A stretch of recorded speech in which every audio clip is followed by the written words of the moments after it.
Concluída a leitura, Karen ainda aduziu mais algumas palavras de sua inspiração. Marcos e Karen, juntos, ministraram um passe a Enrico, o primeiro passe que Karen transmitia de forma consciente, pois, segundo Marcos explicou-lhe, a doação de amor que vinha fazendo eram os melhores passes. Enrico chorava.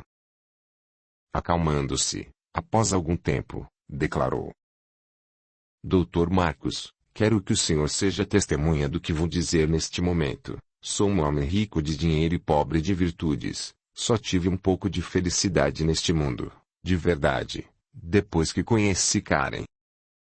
Sei que não vou durar muito e por isso, quero que metade de tudo o que tenho seja passado para ela, pois a declarei minha herdeira. Sou solteiro e não tenho dependentes, por isso, rogo ao Senhor que, quando eu partir, meu testamento seja cumprido. Karen, surpresa e emocionada, abraçou Enrico. Desconhecia, completamente, o que acabara de ouvir. Ia dizer que não aceitaria nada, mas Enrico atalhou. Não diga que não aceita, Karen, aceite, e use como melhor julgar. Meu coração me diz que você vai espalhar muitos benefícios com o dinheiro. Audiolivro realizado pelo canal Surya Chand Audiobook. Ia dizer mais alguma coisa, mas uma repentina crise o alcançou. Contorcendo-se em dores, ainda teve forças para apanhar uma pasta com documentos, escondida debaixo da cama e passar para Marcos. Na capa da pasta havia uma etiqueta com o título: Meu testamento cópia. Pressentindo a desencarnação de Enrico, Marcos instruiu Karen a telefonar para o médico que o tratava e sugerir-lhe que enviasse uma ambulância, com urgência.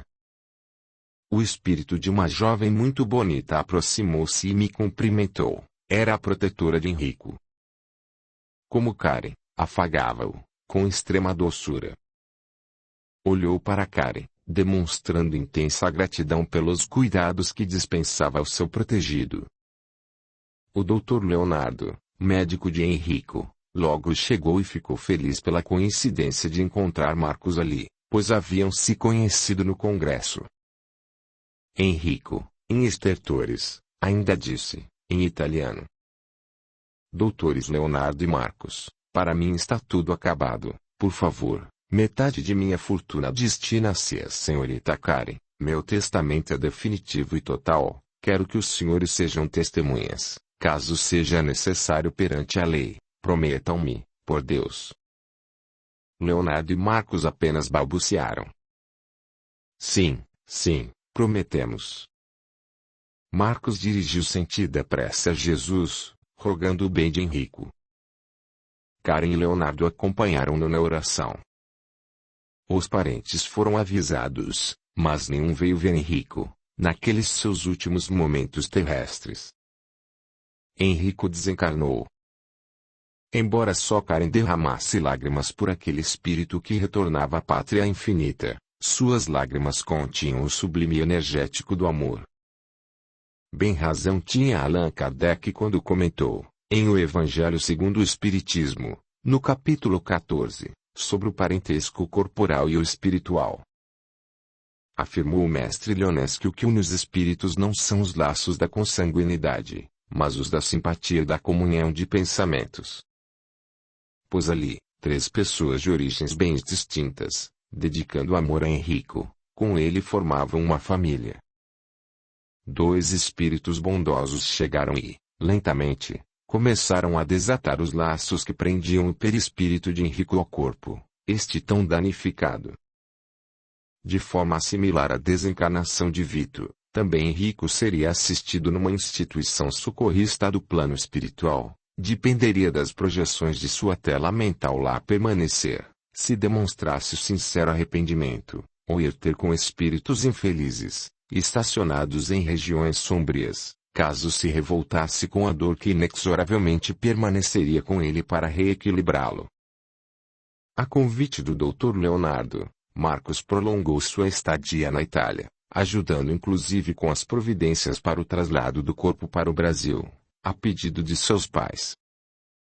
Quanto ao testamento, os dois médicos compareceram ao tabelião, para cumprir a promessa feita a Henrico de serem testemunhas reforço. Foram dispensados dessa providência, pois foram informados que Henrico já transferira quase todo o seu patrimônio financeiro para bancos da Itália, havia cerca de um mês. Dispensável reforço testemunhal de Leonardo e Marcos, pois o testamento já estava registrado em cartório, tendo sido assinado por 5 testemunhas. Uma cópia estava pronta, destinada aos pais, no Brasil, os quais eram herdeiros necessários da metade dos bens de Henrico, tendo em vista que ele era solteiro e não tinha filhos. Assim, não haveria como a família eventualmente interpor recurso para anular o testamento. Karen ficara rica de repente. De minha parte, também surpreso com aqueles inesperados e importantes acontecimentos com a minha querida Karen, não pude evitar alguns pensamentos. Novamente um doente terminal lhe abria as portas da fortuna, outra vez Marcos era testemunha disso. Conquistava ela, agora, sem nenhum golpe ou tramóia, apenas pelo exercício da caridade pura, aquilo que tanto desejara tempos atrás. Desta vez, porém, não se mostrava entusiasmada, pois seu coração estava em prantos, pela piedade que Henrico despertara nela. A posse da herança demandaria algum tempo. Por isso, resolveu permanecer na Itália, e o médico de Henrico a convidou para ser sua auxiliar no hospital em que trabalhava. Demonstrando que o dinheiro agora não era sua motivação vital, agiu com humildade e aceitou o convite. O convite, aliás, contribuiu para que facilmente fosse oficializado seu prolongamento de estadia naquele país. Durante todo o tempo em que esteve com Marcos, Karen não fez qualquer pergunta sobre Gino. Bem que tinha vontade de fazê-la, porém faltou-lhe coragem.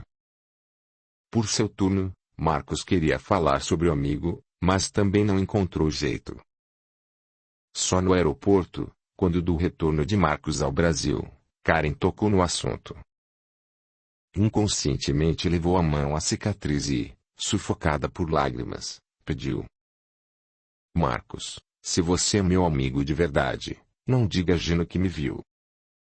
Prometa-me isso. Prometo, Karen. Com muita delicadeza Marcos tirou a mão de Karen da face e beijou-a na cicatriz, com muito carinho. Olhos nadando em lágrimas também, embarcou. Quando o avião se distanciava, já nos ares, Karen ainda chorava e Marcos também. Entre pessoas que se querem bem ou que se amam, todas as despedidas doem, filhos que vão para a escola pela primeira vez, filhos que mudam de cidade ou se casam, parentes que nos visitam, cônjuges que diariamente deixam o lar indo para o trabalho, almas queridas que vão para o plano espiritual. Demonstra-nos o Espiritismo, contudo, que jamais houve uma única despedida sem reencontro. Quando na situação extrema, a desencarnação, somente a certeza da repetição das vidas será lenitivo para a dor da separação. Assim, em qualquer dos casos em que vivenciemos despedidas, de curtas ou longas separações, manter a fé no reencontro será poderoso antídoto capaz de tirar nosso coração das malhas da saudade e situá-lo no abrigo da esperança. Mas para as lágrimas, volto a repetir, não sei se há remédio, aliás, quase sempre lágrimas é que são remédio. Penso até que, jamais chorar, nem seria bom para quem quer que fosse.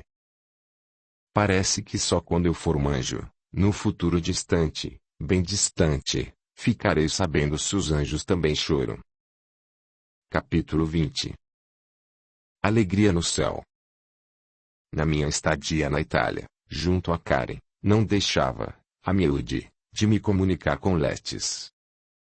Assim, fiquei inteirado do que se passava com aquelas pessoas do Brasil que eram tão queridas do meu coração e do dele também. Contou-me que Marlene procurou Marcos em seu consultório, levando-lhe o filho mais velho para ser consultado. Conhecera Marcos desde quando se submetera a exames sanguíneos, antes da desencarnação de Vito. Marcos que, Como profissional causara muito boa impressão em Marlene, foi escolhido por ela para tratar do filho. Foi feliz no diagnóstico e na receita. O menino rapidamente melhorou e logo ficou curado. Marcos visitou o paciente 2 vezes no lar. Sempre atenciosos e gentis, reciprocamente, não perceberam de imediato, ele e Marlene, que entre ambos o clima de simpatia que se estabeleceu logo evoluiu para amor. Só quando não havia mais motivo para visitas e com isso não se viram por 2 dias, sentindo a alma clamar pela presença um do outro, compreenderam que haviam se apaixonado. Sem impedimento, os dois passaram a namorar, sabendo que sua união, pelo casamento, era apenas uma questão de tempo. Gino soube do fato e alegrou-se.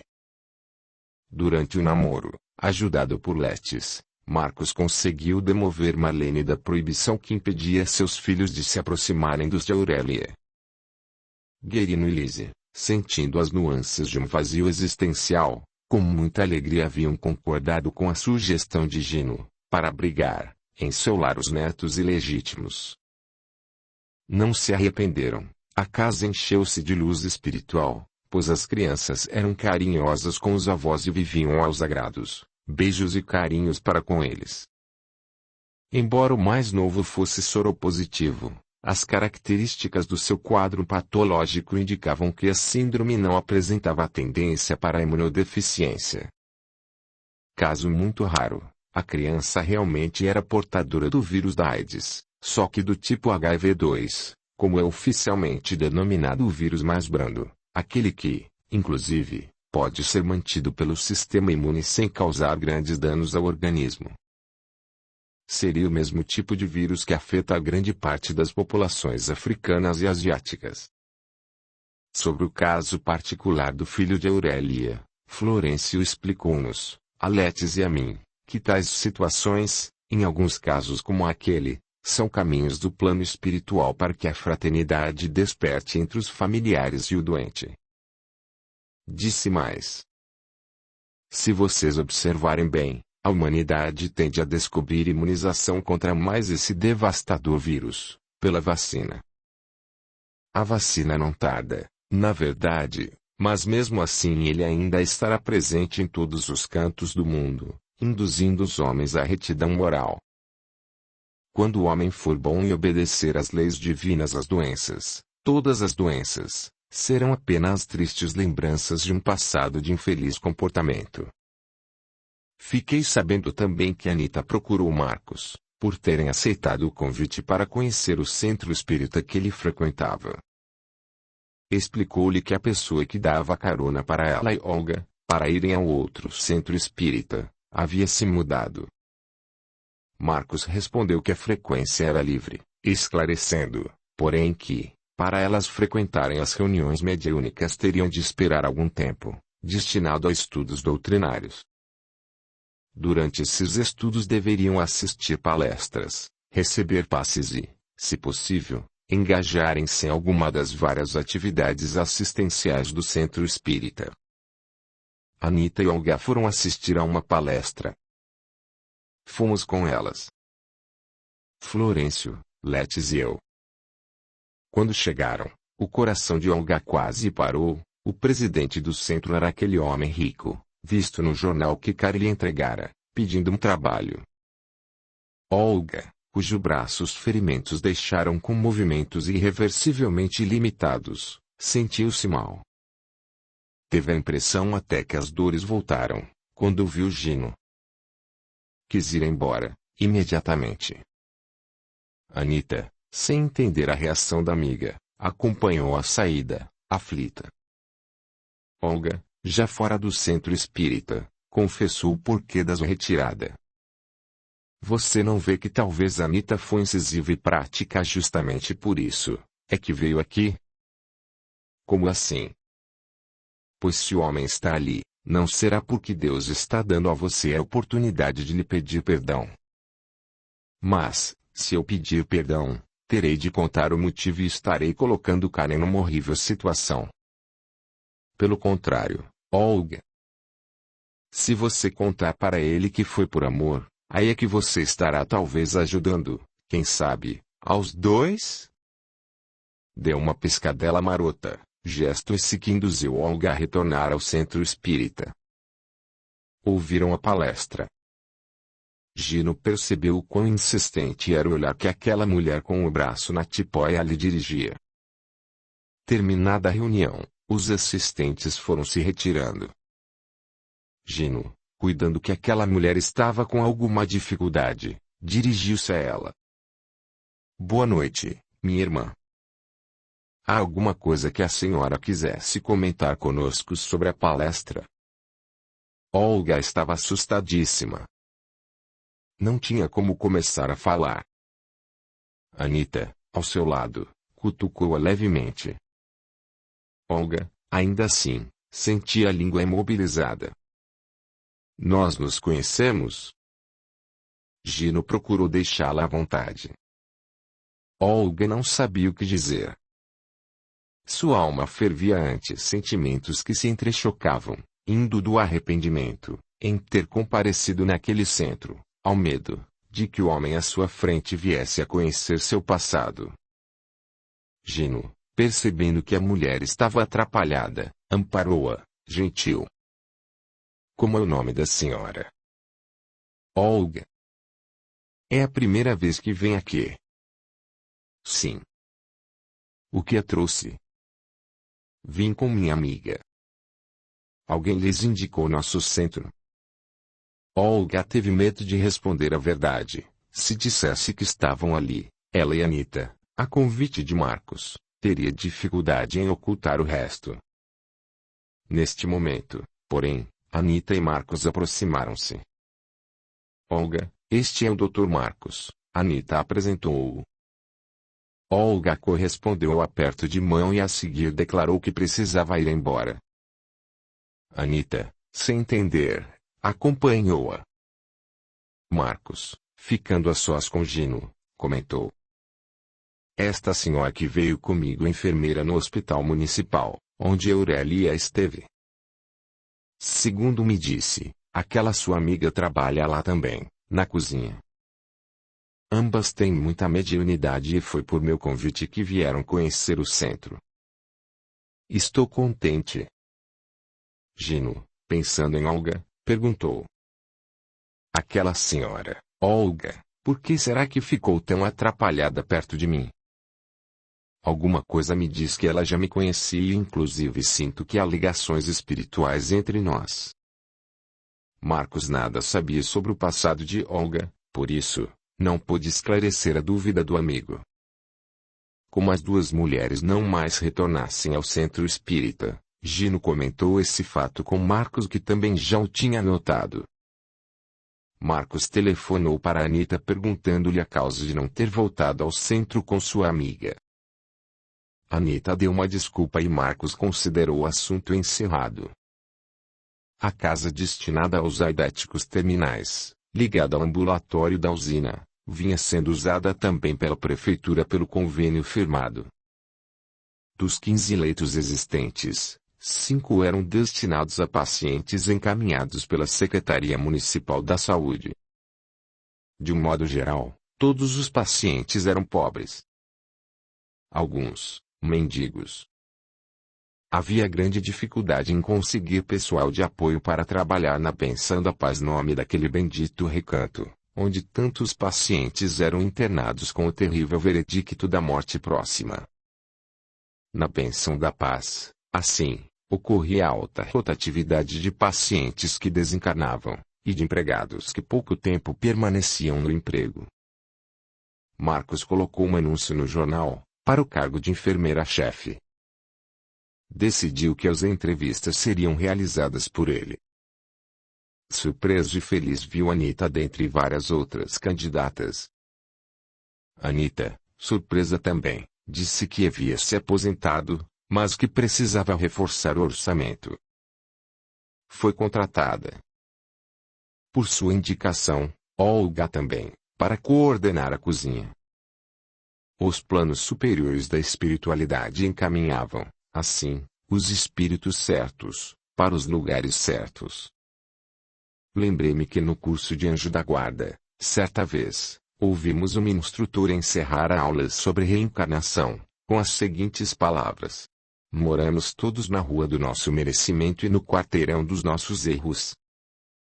A bênção da paz encontrou em Anita e Olga o suporte necessário para que suas finalidades se cumprissem, estabilizando o funcionamento. Algum tempo depois de estarem trabalhando ali, Marcos já lhes despertara admiração profissional e humana. Confiavam nele também. Contudo, as tristezas pelos pungentes quadros que testemunhavam minaram-lhe o ânimo. Sentiam fraquejar o ideal de ajudar aqueles doentes, aos quais a morte já notificara que breve os visitaria. Sentindo necessidade inadiável de recompor suas forças espirituais, as duas mulheres, à beira da desistência, desabafaram com Marcos, pedindo-lhe ajuda. Foram orientadas para receber passes, sendo sugerido o próprio centro que já conheciam. Aceitaram. Evitando encontrar-se com Gino, Olga procurou comparecer nos horários em que ele não estivesse, no que Anita, solidária, acompanhou-a. Não demorou, porém, para que Olga procurasse Marcos, considerando que já havia passado da hora de resolver aquele assunto. Mostrando-se sinceramente arrependida pelo que tinha feito, não só com Karen, mas com tanta gente apaixonada, contou-lhe toda a verdade. Antes, fez-lhe prometer que nada diria a Gino. Marcos ouviu-a, sem a menor recriminação. Ao contrário, congratulou-se com ela pelo despertamento espiritual, revelado pela coragem em admitir o equívoco. Fico feliz por ter a senhora abandonado tão infeliz exercício da mediunidade, incentivou-a. Nunca é tarde para recomeços, já que Deus nos dá toda a eternidade para nosso progresso espiritual. Vá em frente, irmã, procure sintonia com os espíritos protetores e certamente, dentro de pouco tempo, poderá cumprir abençoadas tarefas. Marcos, sensibilizado, refletia. Então aquela cicatriz em Karen foi causada por um instante de desprendimento e de amor ao próximo. Louvou a Deus os novos rumos da vida de Olga e principalmente de Karen.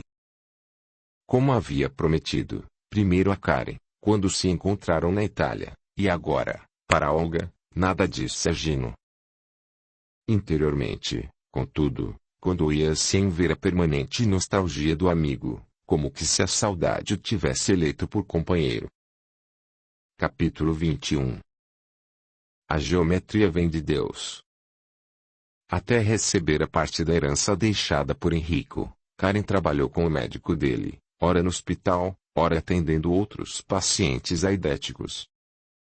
Só quem já cuidou de um aidético, ao menos por um dia, poderá avaliar o heroísmo daquela jovem, nascida tão longe daqueles infelizes pacientes. Profeticamente, sua mãe dissera que Deus providenciara para que o mundo, que já havia visto sua beleza física, passasse a ver também a espiritual. Contando com o apoio do Dr. Leonardo e de várias pessoas com as quais se relacionara, não foi difícil a Karen mudar sua nacionalidade. Dominava quase completamente o idioma italiano. Pensava. Até parece que já fui italiana, no seu caso ocorria uma providencial intervenção dos planos siderais, tendo em vista sua benéfica mudança de atitudes. Passando a dedicar-se ao próximo com extremado amor, atraiu para si influências positivas. Por merecimento, ajudada por bênçãos reflexivas da ajuda que ela própria prestava aos outros, intuiu alguns fatos do seu passado. Passou a registrar, na alma, um intenso desejo pela maternidade. Ao sonho feminino de ser mãe, contudo, interpunha-se uma barreira intransponível, o oceano, separando a Europa da América do Sul, a Itália do Brasil, ela de Gino. Só conseguia tirá-lo da mente quando estava trabalhando. Por isso mesmo, até se cedia no atendimento aos doentes. Conseguiu, logo, expressar-se tão naturalmente, que ninguém diria que ela estava na Itália há apenas um ano. Após curso intensivo, Prestou exames vestibulares na Faculdade de Medicina. Foi aprovada. Quando recebeu a herança, tomou duas medidas. Mandou dinheiro para a família, suficiente para que sua mãe comprasse uma casa e seus dois irmãos se tornassem proprietários de um posto de combustível, onde passaram a trabalhar. Instalou, numa casa com grande terreno, em região afastada, um centro de recolhimento para aidéticos terminais, independentemente da sua condição social. Para essa segunda providência contou com a orientação do Dr. Leonardo, o qual assumiu a direção, não só pelo reforço salarial, mas porque, assim como Karen, também nutria imensa piedade pelos aidéticos. Sem descuidar do curso de medicina, manteve-se intimamente ligada aos trabalhos naquela bendita casa, a qual denominou Porta de Luz Enrico Sartelli, homenageando assim aquele que a fizera sua herdeira. A Porta de Luz obteve reconhecimento de utilidade pública, com louvor. Os gastos elevadíssimos não comprometiam a situação econômica de Karen, até porque parte da herança havia sido empregada numa indústria de instrumentos hospitalares que prosperava cada vez mais. Passava todas as horas disponíveis na Porta de Luz, junto aos doentes, ricos ou pobres, num sublime aproveitamento do tempo, recuperando, a cada minuto, dias e anos de equívocos. Dr. Leonardo sentia grande admiração, respeito e carinho pela senhorina de Brasília.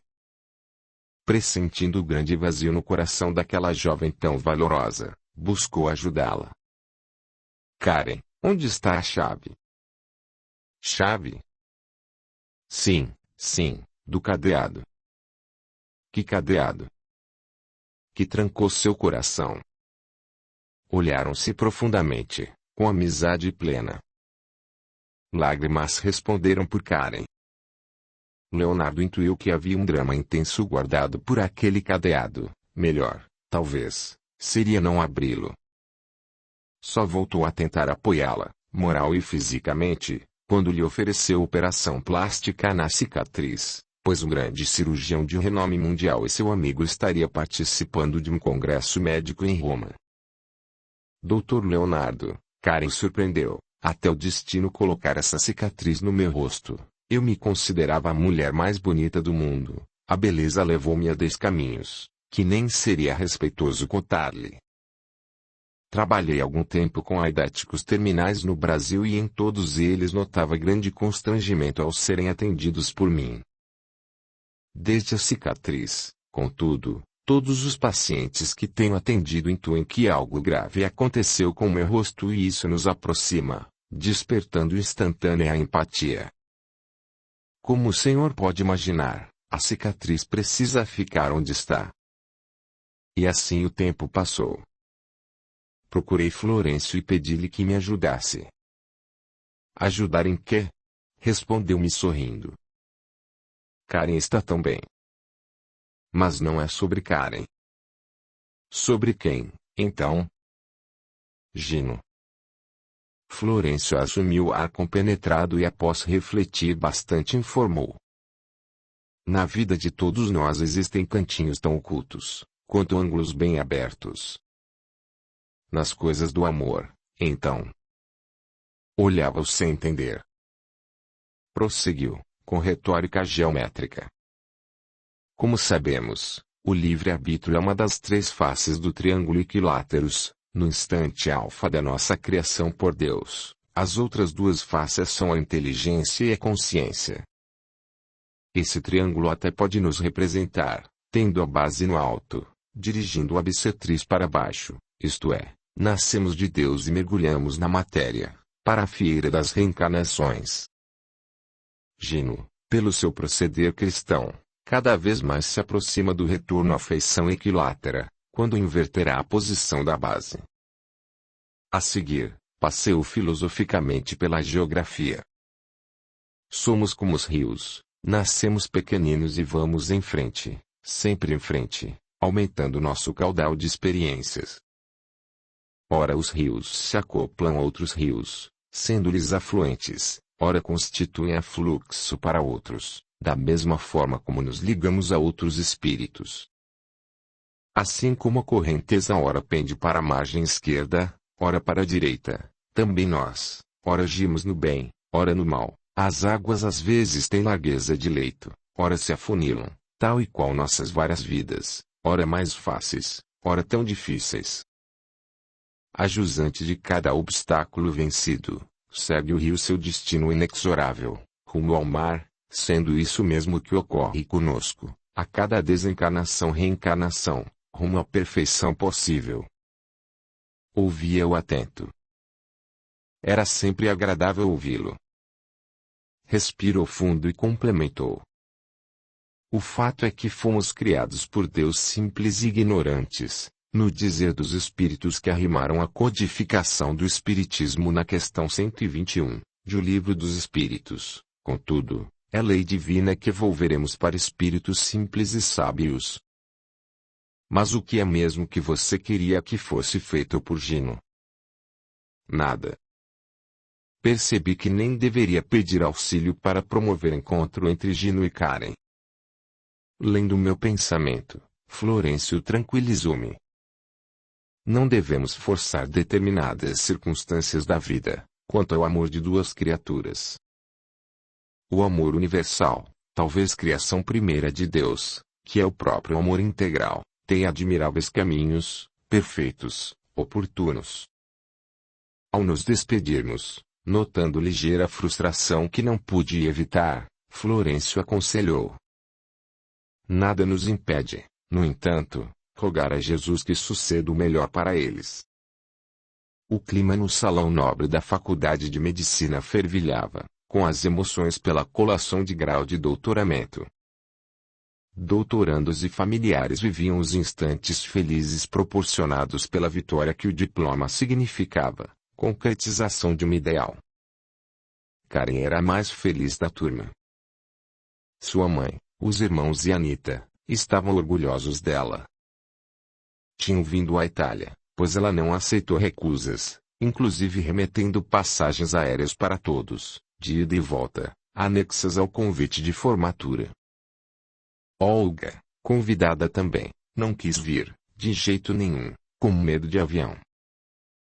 Ficou administrando a bênção da paz. Karen exigiu que Marcos viesse, para ser seu padrinho, convite e intimação que foi aceito com muita felicidade. Quando ela recebeu seu diploma, foi muito aplaudida, pois embora não divulgasse sua filantropia junto aos aidéticos, tal era do conhecimento dos colegas e familiares. Marcos, que entregou o diploma, beijou-a, afetuosamente. Cerca de 1.500 pessoas superlotavam o salão nobre. Pois bem, só a bondade de Deus e os cuidados de Jesus por todos nós poderão explicar como é que, ao voltar-se para agradecer ao público que aplaudia, divisou-o, lá no meio do salão, Gino. Viu-o, mas não acreditou. Marcos não o viu. Karen supôs que era presa de miragem, dessas que mostram oásis aos perdidos do deserto. Por instantes, seus sentidos cristalizaram-se, deixando de ouvir os entusiásticos aplausos que recebia. O coração, para compensar a súbita emoção, presenteou-a com formidável taquicardia. Não conseguia raciocinar, nem se mexer. Não ouvia nada. Não conseguia nem piscar. Sua reação foi tida conta das emoções advindas do clima da formatura e dos redobrados aplausos. Ante a imobilidade pétrea de Karen, os aplausos recrudesceram, em simbiose público-formanda. Duas pessoas fizeram algo que jamais havia sido feito naquele salão, em tais circunstâncias, assoviaram, estridentemente. Eram Carlinhos e Toninho, os irmãos de Karen. Logo se ouviu mais assovios, até se tornarem ensurdecedores. Salvou-se Karen, pois como que despertou de um fantástico sonho. Incorporou-se à turma e Marcos retornou ao seu lugar na plateia. Karen olhava a Gino, duvidando. Mas aquilo não era sonho, ele estava lá, sim. Terminadas as comemorações, ela não sabia o que fazer. Seu cérebro subordinava-se ao que determinasse o instinto, ou o coração. Ficar no salão, não poderia. Chegaria o momento em que teria de sair. Seus familiares, Marcos e Anita, esperavam a saída. Sem alternativa, deixou o salão. Ao assomar a monumental porta de entrada e saída, viu os brasileiros esperando-a. Um pouco distante do grupo familiar, lá estava ele. Pérola, Anita e Marcos acompanharam o olhar de Karen e levaram um grande susto quando viram Gino. A doutora, qual robô, dirigiu-se para Gino, parando a uma distância de 2 ou 3 passos. Seus olhares, 2 intensos focos de brilho, formavam um só feixe luminoso, interpenetrando-se. Nenhum dos dois conseguia dizer uma palavra. Os familiares perceberam a intensidade da cena e do momento, mantendo-se no aguardo. Você, aqui? Como? Karen conseguiu dizer. É uma longa história. Voltaram a emudecer. Os segundos eram horas. Fiquei impressionado com os raios de luz que transitavam entre eles, de coração a coração. Audiolivro realizado pelo canal Surya Chand Audiobook. Gino balbuciou. Não posso mais viver sem você. Gino balbuciou.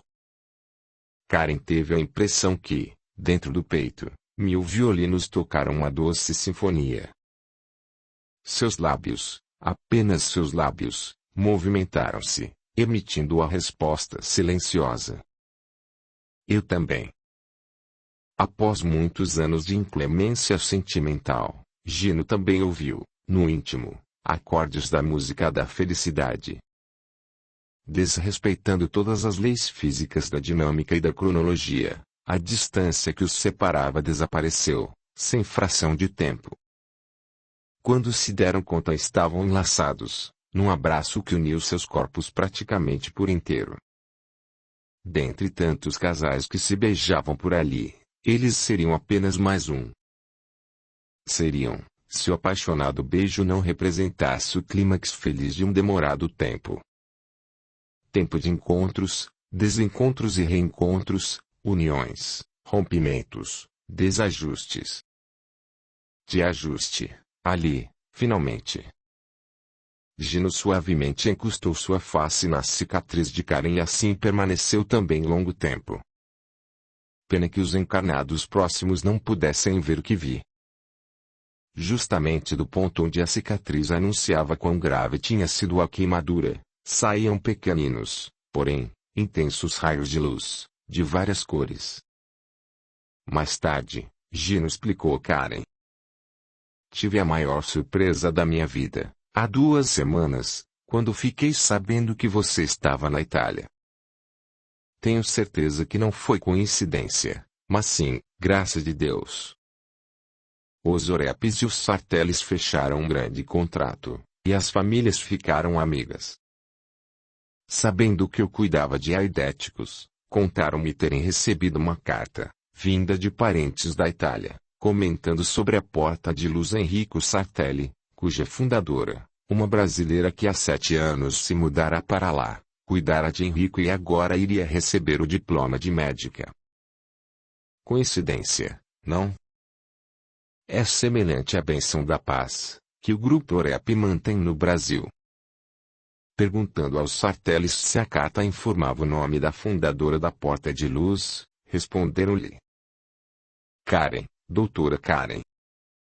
O resto, concluiu Gino, você pode imaginar. A meu pedido, os Sarteles da Itália verificaram a data da formatura e informaram aos do Brasil, que gentilmente me passaram a informação. Quando fui contar para Marcos a grande descoberta, antes que eu dissesse uma palavra, informou-me que viajaria para a Itália, queria assistir uma formatura de médicos, devendo apadrinhar um deles. Marcos apresentou-me 2 senhoras, que você conhece, Anita e Olga, ambas são espíritas e médiuns que têm prestado relevantes serviços no centro espírita que eu e Marcos frequentamos. Karen não se constrangeu, pois via naquilo tudo a intervenção da espiritualidade. Aliás, de qualquer forma, já havia decidido que, antes de qualquer coisa, contaria para Gino sua infeliz tentativa de recuperá-lo, com a ajuda de Olga. Só estava esperando ele parar de falar. Muito franco e leal, Gino prosseguiu.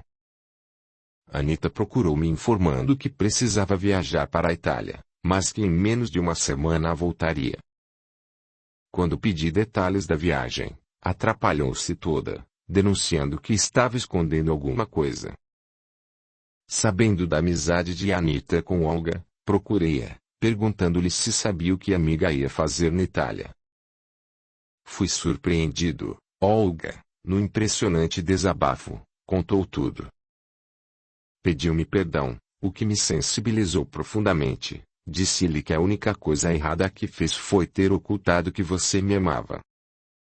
Se não fosse por ela, não saberia que você me ama, brincou Gino, finalizando. Movidos pela força do destino, fiel às leis de Deus, com a bênção de protetores espirituais, Gino e Karen retornaram ao Brasil. Karen retornava em definitivo. A porta de luz ficaria a cargo do Dr. Leonardo e de 2 colegas recém-formados, que já há 3 anos vinham se dedicando ao atendimento dos pacientes. Se até ali nada recebiam, agora teriam remuneração, pois sua dedicação profissional passou a ser integral. Karen transferiu para a porta de luz suas ações na indústria de equipamentos hospitalares, com isso garantindo o sustento daquele abençoado estágio vesperal de difíceis desencarnações. Já no Brasil, e casada com Gino, assumiu multiplicados encargos administrativos no Grupo Orep, conforme, aliás, estava previsto desde antes de sua reencarnação. Metade do expediente diário, porém, dedicava à bênção da paz, em cuja direção Marcos foi mantido. Tive grande alegria ao ver Marlene engajada nas atividades da bênção de paz. Letes, muito feliz, informou-me que, em desdobramento espiritual, Marlene havia sido alertada para o débito contraído com o aborto que fizera, quando se separou de Vito. Sabe por que o nosso velho conhecido Ângelo é filho dela? Letes perguntou. Posso imaginar. Isso mesmo, comprometida pelo aborto, teria imensa dificuldade em nova gestação, que somente a elevação de Ângelo conseguiu superar, tendo-o agora ao seu lado, sem quaisquer pensamentos de vingança, até pelo contrário, só desejo de auxiliá-la a crescer espiritualmente. Marlene mantém-se tranquila, assim, captou de bom grado nossa sugestão, minha e de Florencio, para iniciar rápido o resgate. Decidida, optou por ajudar o marido, numa das atividades mais difíceis da atualidade: cuidar de aidéticos. Karen retornou à loja de brinquedos onde, 20 anos atrás, havia ganho uma boneca de luxo. Tendo saído da benção da paz, estava uniformizada. Levava a boneca que ganhara naquele Natal carinhosamente guardada esses anos todos. A loja, ainda no mesmo endereço, tinha sido ampliada. A antiga gerente, que agora era proprietária, lá estava. Embora envelhecida, Karen a reconheceu. Karen aproximou-se da seção de bonecas e fez-lhe um pedido estranho. Faça o favor de colocar essa boneca ali. Levei essa boneca há 20 anos, usando um truque muito feio, de chantagem emocional. A senhora não me reconhece, mas me lembro muito bem da sua fisionomia. Eu era aquela menina que fiquei com o dedo apontado para essa boneca e forcei algumas freguesas a comprá-la para mim. Minha Nossa Senhora! Como a senhora mudou, a mulher lembrou-se. Abraçaram-se, comovidas. A proprietária da loja contou que aquelas freguesas, logo após o incidente, fundaram uma creche que ainda dirigiam. Forneceu o endereço. Karen procurou suas benfeitoras natalinas e pediu-lhes que a perdoassem. Como perdoá-la, doutora, se foi por sua causa que temos encontrado momentos de felicidade desde aquele dia? prometeu-lhes que, se Deus permitisse, enquanto fosse viva, todas as crianças da creche receberiam presentes, em todos os natais. Além disso, todo o açúcar necessário à alimentação das crianças seria fornecido pelo Grupo Orep. Fez apenas uma exigência: silêncio absoluto, não sendo jamais divulgadas as doações. Recentemente instalou-se monumental crise trabalhista na usina, quando o Grupo Orep decidiu investir no progresso, anunciando que implantaria tecnologia de ponta na mecanização da colheita da cana-de-açúcar. Com efeito, havia interesse na compra de máquinas agrícolas colheitadeiras que, mesmo antes de chegar, despertaram desconfiança e temor dos empregados rurais do setor canavieiro que temiam o desemprego. Agindo com o costumeiro equilíbrio, Gino criou uma comissão técnica constituída de agrônomos e de sindicalistas rurais, representantes dos cortadores, para debater as consequências da mecanização. A ordem de Gino foi taxativa: se restasse comprovação de dano aos trabalhadores, a usina retrocederia. Porém, a comissão comprovou, de início, a eliminação dos inúmeros inconvenientes provocados pelas queimadas dos canaviais, no pré-corte, ambiente hostil para os empregados e dissabores climáticos ambientais, nas cidades vizinhas. Ficou demonstrado que, mesmo cada colheitadeira operando por cerca de 30 a 40 trabalhadores, já que aquelas máquinas podem operar em período integral, 24 horas, haveria condições de absorver a todos, não só na operação e manutenção das máquinas, como também pelos empregos indiretos que seriam criados na industrialização do setor canavieiro e do produto das safras intermediárias de grãos. Além do mais, a rotação da cultura, plantações de amendoim, soja e feijão, indicada para nitrogenar o solo que por 5 anos produz cana, seria sempre fator de absorção de mão de obra rural. Dissolveu-se a crise. Instalou-se o progresso. O clima reinante na usina. Santa Quiropita era de paz, sendo os patrões Orepes muito queridos pelos empregados que os tratavam com respeito e dignidade. Nos momentos de dificuldades de alguns deles, prevalecia sempre o critério de apoio incondicional. Eventuais aproveitadores ficavam por conta da exceção, e os próprios colegas se encarregavam de impedi-los. Quando Guerino e Lísia completaram 50 anos de casados, foram surpreendidos com uma grande festa realizada na usina, pelos familiares, amigos e empregados. Após os festejos, Guerino e Lísia saíram a passeio pelas dependências da usina, levando apenas os netos, filhos de Vito Marlene e de Vita Aurélia.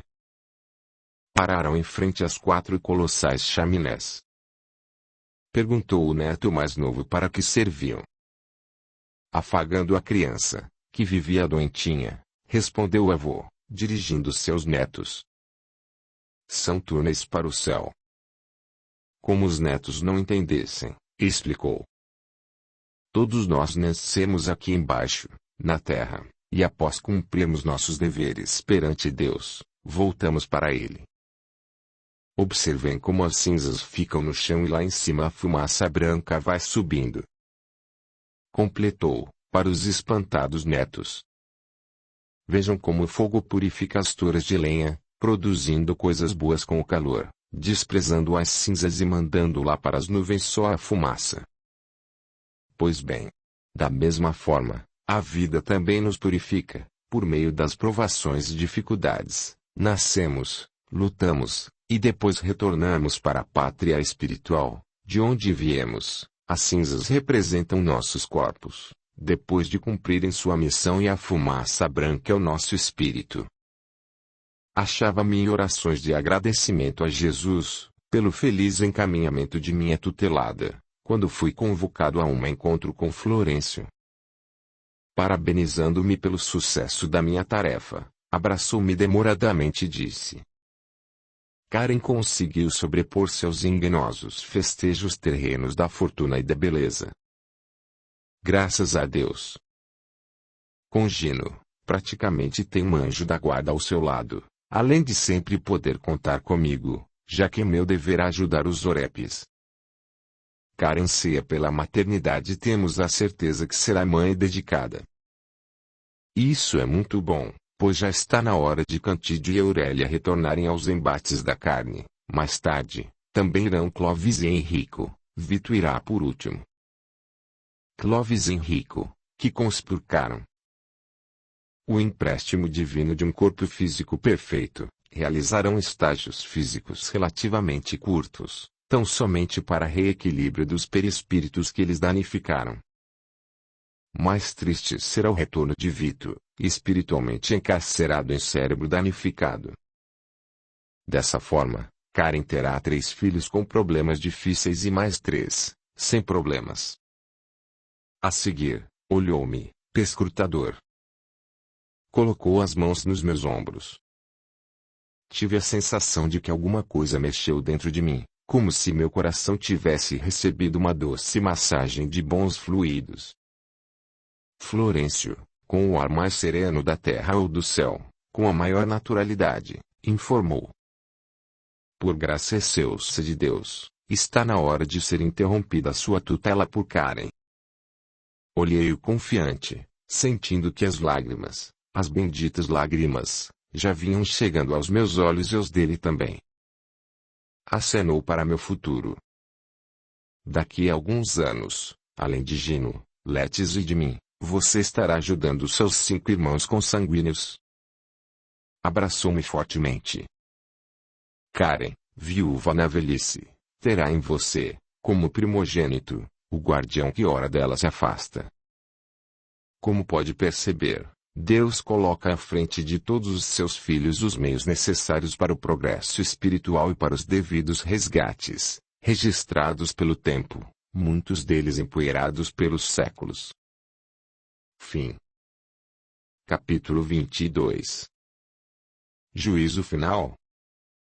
A AIDS, nome oficial dado pela Organização Mundial de Saúde para a síndrome da imunodeficiência adquirida, longe de ser manifestação cruel de um quadro patológico irreversível, é, dentre tantas, apenas mais uma consequência dos equívocos humanos. Muitas pessoas têm certeza absoluta de que Deus, muito triste com a luxúria e promiscuidade humanas, resolveu criar a AIDS, para castigar a humanidade, exemplarmente. Dedução encampada por mentes desavisadas, em análise falha. Ao longo da história, o mundo sempre teve, de plantão, um grande ceifador de vidas, em forma de doença. E é provável que continue por muito tempo ainda os tendo. Da lepra à varíola, da hidrofobia à tuberculose, da sífilis ao câncer, milhões e milhões de pessoas desencarnaram, em alguns casos, sob caráter epidêmico, quando não pandêmico.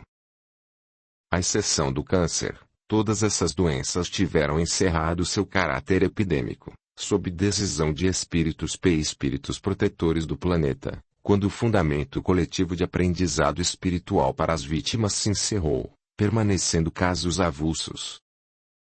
A AIDS causa dor. Muita dor. Ora, a dor sempre esteve no planeta Terra, anterior mesmo ao homem, acompanhando para e passo a evolução dos seres orgânicos primitivos, na sua longa trajetória rumo ao progresso. Estará incorrendo em grande engano aquele que interpretar a dor diferentemente de valioso instrumento de aprendizado evolutivo. Dispensável, mas quase sempre não dispensado. Para os irracionais é magnífico o processo natural que os conduz na rota evolutiva, pois seus corpos como os nossos têm sensores altamente desenvolvidos para registrar os impulsos nervosos advindos dela, a dor, nos atos da vida. Com isso, aprendendo quais os fatores que a provocam, tanto quanto possível, com o aprendizado, evitarão sua repetência. Para os homens a dor é colheita de infeliz plantação, tão inevitável quanto intransferível. A dor, na verdade, não é uma criação divina. É um mecanismo estabelecido pelos responsáveis pela aplicação das leis divinas, invariavelmente com vistas ao progresso espiritual das criaturas. Quando o espírito evolui, A consciência lhe cobra eventuais débitos, às vezes assumidos por erros escondidos nas dobras do tempo. Ninguém é feliz, sabendo-se devedor, daí que o resgate, longe de ser punitivo, se bem compreendido, é grata oportunidade. Assim, será impróprio atribuir ao pai, mesmo que em altíssimo nível moral, características semelhantes às dos pais terrenos. Dentre essas, há de castigar, como forma pedagógica de ensino. E, por extensão, perdoar ou premiar. Lógico que a AIDS não constitui um castigo e menos ainda uma doença. Na verdade, ela é uma autoabertura para várias doenças, que rompem simultaneamente. Sabendo que trazemos em nós, potencialmente, vírus de muitas doenças, que na maioria dos casos jamais virão a despertar ou agir, necessário será imaginar que, quanto à AIDS, algo muito forte há provocado tal despertamento. O que teria tanta força para provocar tamanha infelicidade, alcançando, de rodão, criaturas promíscuas, mas também inocentes, hemofílicos de conduta normal, parceiros fiéis, recém-nascidos? Em favor da lógica, no inarredável testemunho da bondade e justiça de Deus, o Criador, o Pai, a resposta só poderá ser encontrada, admitindo-se, de início, que nenhum dos atingidos na face da terra, por qualquer sofrimento, o é injustamente. Então, se a justiça divina está sempre presente, qual seria o dolo dos aidéticos, cujo histórico moral os isentasse de qualquer culpa? Farol potente para iluminar tão transcendental dúvida será encontrado nos postulados do Espiritismo, quando, em socorro, esclarece que cada ser humano é um espírito milenar, inquilino várias vezes do planeta Terra, cada vez habitando diferentes corpos, às vezes em diferentes lugares, às vezes com os mesmos companheiros. Por dedução, se no presente não é encontrado um condicionamento da infelicidade, seja qual for, e no caso específico da AIDS, estamos diante de um refletor de erros, cuja única raiz só pode estar no passado. Tivesse a AIDS irrompido em outra época qualquer, o mundo não mais teria inquilinos humanos. Não estaríamos mais aqui, pois o caráter pandêmico da síndrome, cedo ou tarde, acabaria por dizimar todos nós. Considere-se que, se surgisse numa época sem os recursos científicos que identificam os vírus em geral, o HIV, Human Immunodeficiency Vírus igual vírus da imunodeficiência humana, não encontrando qualquer tipo de combate ou prevenção, seria simplesmente o aniquilador final da vida humana. Por isso, repetimos, a AIDS, em si, não é uma doença. É uma síndrome, isto é, um conjunto dos sintomas que caracterizam uma doença, ou, no seu caso, várias doenças. A imunodeficiência é uma deficiência do sistema orgânico de imunidade às doenças. Para entendermos a AIDS, há necessidade de dois enfoques, o físico e o moral. O físico. Surgimento, na segunda metade do nosso século, culpa, dolosa ou acidental. Defini-lo é o que menos interessa, conquanto tal possa contribuir para ser encontrada a oposição aos males que causa. Temporalidade, o fator humano primordial é o relativo ao tempo de surgimento. 1981, oficialmente, como epidemia, evoluindo logo para pandemia. O primeiro caso, nos Estados Unidos, data de 1952, no Brasil, 1980, causas, enumerá-las, como fatores predisponentes, para identificar aquele que somente agora teria desencadeado a síndrome, é proveitoso quanto à prevenção física. Contudo, sabe-se que os meios de propagação envolvem atos que o homem já fazia no passado: homossexualismo, transfusão sanguínea, amamentação, promiscuidade sexual generalizada. Como todos esses fatores não tiveram origem neste século, podemos afirmar que nenhum deles criou a AIDS. A toxicomania, com o emprego da chamada seringa coletiva, necessariamente é um grande propagador do HIV, entre os usuários. Passemos à análise de alguns dos fatores morais ligados à AIDS. Em primeiro lugar, praticamente esgotando as afirmações, temos que considerar que a AIDS é uma vertente do comportamento humano. Como esse comportamento tem sido majoritariamente equivocado, a AIDS poderia, ou melhor, deveria ter surgido há muito mais tempo. Tendo irrompido agora, temos que entender seu oportunismo e assim nos curvar à sabedoria e à bondade divinas. Há um inquestionável alerta na AIDS. Toda a gente, de todas as partes do mundo, sabe da sua existência e embora a maioria se julgue indene a ela, no âmago da consciência, está plantada a semente do procedimento correto, fraternal, nas condições propostas por Jesus, na parábola do semeador, Mateus 13:3-9, de cada 4, apenas uma semente germinará, nas terras férteis, homens de bem, as demais se perderão, secando ao sol, abafadas pelos espinhos ou comidas pelas aves. O Espiritismo, magnífico farol consolador do espírito, tem ainda a propriedade de adubar todas as almas, com o que, com ele, todas as sementes morais do comportamento humano prosperarão. Quando uma pessoa fica sabendo que é portadora do HIV, ocorre no espírito uma tempestade moral, com raios, trovoadas e fulgurantes descargas magnéticas. Naquele momento, perplexidade, pavor e revolta são combustíveis catalisadores para um permanente desassossego. Pouquíssimas pessoas, qualquer que tenha sido a causa da AIDS, conseguem manter mais um minuto de paz até a desencarnação anunciada, irrecorrível, mesmo nas vítimas hemofílicas ou nos contaminados por parceiros infiéis, a paz vai embora de vez. Instrui o Espiritismo que no perispírito matriz do corpo físico, ficam indelevelmente gravadas as consequências de todas as mazelas orgânicas do homem, resultantes de maus atos, isso, até o completo restabelecimento da normalidade, pelo devido resgate. Assim, há casos em que a desencarnação dolorosa não encerra o tormento que eventualmente a tenha provocado, como por exemplo, nos suicídios, diretos ou indiretos.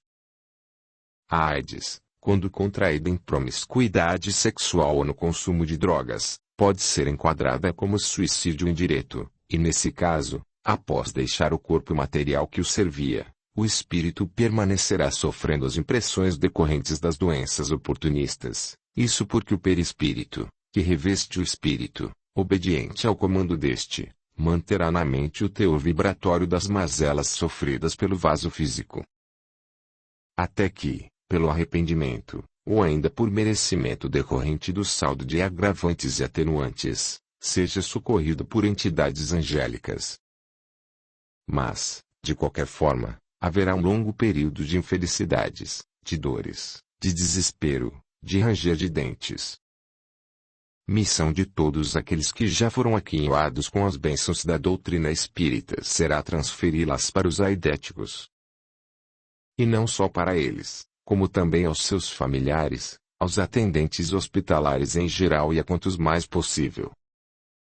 Citamos os aidéticos em particular, porque para eles a morte manda aviso prévio. Podendo o soropositivo sobreviver por alguns meses ou por alguns anos, em qualquer caso será irreversível a destruidora ação pluriviral. O período de incubação do vírus HIV varia, podendo chegar até 15 anos, mas a média é de 5 a 7 anos. Isso é tempo mais que suficiente para que o semeador espírita saia a semear, mesmo que o imunodepressivo só venha a confirmar o contágio poucos meses antes do desenlace, que é sempre inevitável. A simultaneidade de várias doenças num mesmo indivíduo, quase todas fatais, proporciona uma reflexão profunda, quanto ao fato de, ao mesmo tempo, diferentes patologias onerarem a saúde. Essa característica da AIDS, fundamental e diferente da maioria dos demais processos patológicos, leva-nos à convicção de que o resgate do aidético difere dos demais resgates, é intenso, incomparavelmente mais difícil, talvez até seja um vigoroso sinal de tempos chegando, nos quais atitudes equivocadas terão contundente desfecho. Que tempos chegando seriam esses? Tempos de despertamento, pensamos. Em diagnóstico apressado, muitos consideram que a AIDS é uma espécie de agente do juízo final que se aproxima acelere. Não, não é. Primeiro, porque não há nem jamais haverá juízo final, coletivo, havendo, como sempre houve e continuará a haver, juízo permanente, individual. Despertamento, isto sim. Ante a proximidade da promoção do planeta Terra, passando de mundo de provas e expiações, para mundo de regeneração, conforme preconizou Kardec. Não sabemos quando, mas é certo que isso ocorrerá. Talvez não seja exagero considerarmos que a contagem regressiva foi disparada em 18 de abril de 1857, pelo próprio Kardec, ao trazer à luz o Livro dos Espíritos, contendo toda a base moral da vida humana, espírito e corpo.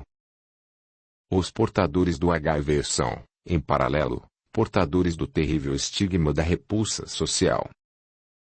Familiares, amigos, colegas quase todos, não conseguem reprimir nem disfarçar o desconforto da sua presença. O que nos diz o Espiritismo, quanto a isso? Repete ele o que lecionou Jesus, quando afirmou que a cada um, segundo suas obras.